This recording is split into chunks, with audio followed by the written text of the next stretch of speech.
It's the time to enjoy the spring season through our next dance performance. Yes, the arrival of spring season has the metaphor of blowing of flowers, comparing the love of emotions to the sweetness of spring.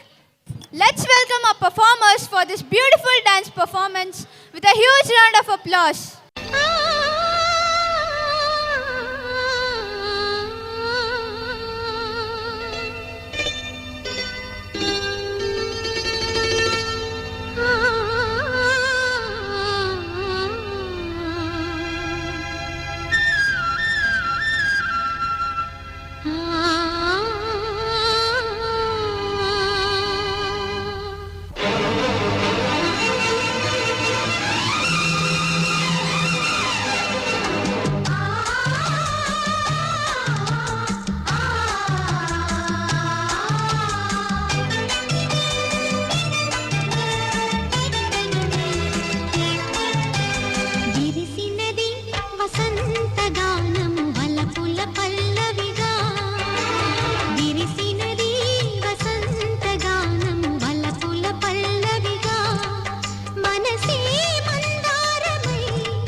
ಇಂತಹ ಅದ್ಭುತ ನೃತ್ಯಕ್ಕೆ ಧನ್ಯವಾದಗಳು.